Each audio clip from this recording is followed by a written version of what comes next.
Lost in the shuffle of the various announcements of Marvel movies and television series was the announcement of an animated series for Hulu based on the leader of AIM, Advanced Idea Mechanics, named M.O.D.O.K. The series has flown largely under the radar. That is until October 9th. When the first images of M.O.D.O.K hit the internet, fans were aghast, leaving some to ask how could this have happened.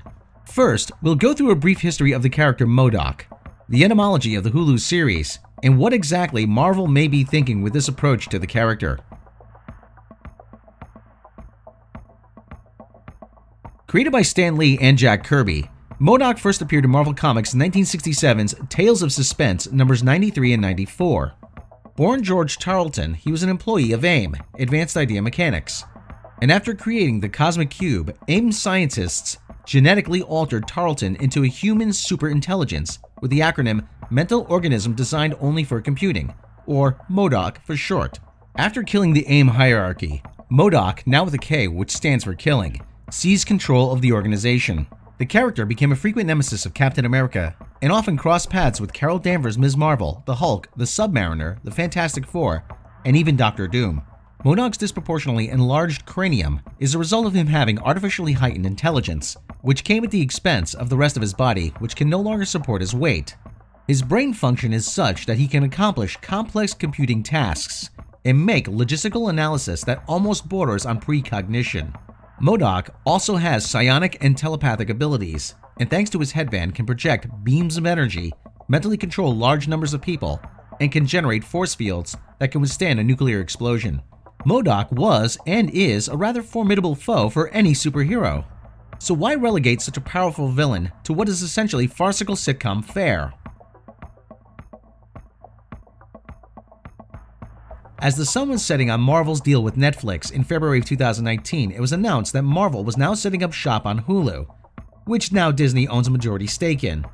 The announcement featured 4 original series: Howard the Duck, Marvel's Tigra and Dazzler show, Marvel's Hitmonkey, and Marvel's M.O.D.O.K. All the players would be brought together in a bonus series called The Offenders. Since the announcement of the 4 series, 2 of which have been cancelled, in December of 2019, Tigra and Dazzler's writers' room walked away from the Chelsea Handler executive-produced series. Showrunner Erica Rivinoja apparently departed over creative differences. It was reported that production would resume on the series, which was billed as 2 woke superheroes living in Los Angeles, once a new writers' room was hired. In January of 2020, it was then revealed that both Tigra and Dazzler and the Kevin Smith-produced Howard the Duck series were shelved. The decision, according to Variety, was made by Marvel not to move forward with either series. This left M.O.D.O.K and Hitmonkey, both produced by comedian Patton Oswalt, as the last players standing.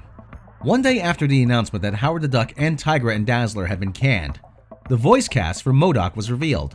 Among the cast were Sam Richardson of Veep, Wendy McClendon-Covey of The Goldbergs and Reno 911, SNL's Beck Bennett, and Brooklyn Nine-Nine's Melissa Fumero. What was more compelling than the cast was the direction of the series. From Marvel's own website, the series was described as an animated comedy geared towards adults. Marvel's M.O.D.O.K was described as such. In Marvel's M.O.D.O.K, the megalomaniacal supervillain M.O.D.O.K, Patton Oswalt, has long pursued his dream of one day conquering the world. But after years of setbacks and failures fighting the Earth's mightiest heroes, M.O.D.O.K has run his evil organization AIM into the ground. Ousted as AIM's leader while also dealing with his crumbling marriage and family life, the mental organism designed only for killing is set to confront his greatest challenge yet, a midlife crisis. M.O.D.O.K, one of the most lethal and dangerous villains in the Marvel Universe, was to be a family man dealing with a failing marriage and a midlife crisis? Was this a fundamental misunderstanding of the character or a bold new direction? Jordan Blum, who is co-producing the series with Patton Oswalt, said of M.O.D.O.K, Stan Lee wrote him as this amazing, flawed character, always being undone by his inflated ego and thin skin. Over the years, he's been portrayed as both a menace and a joke, and I think our show is much more interested in exploring him as a human being who's also a mental organism designed only for killing. M.O.D.O.K is a giant-headed, petulant, insecure egomaniac with 0 social skills, and I, for one, find that incredibly relatable. Perhaps the end result would be something that would quell fans' concerns and respect the character. Then came the NYCC virtual panel and the reveal.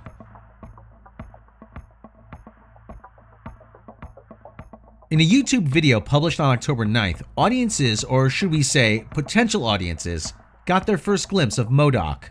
What they saw looked less like Marvel Comics and more like Robot Chicken. Following in the footsteps of Rick and Morty and Star Trek Lower Decks, M.O.D.O.K. seems to be yet another attempt at self-referential humor that attempts to appeal primarily to a public with shortened attention spans.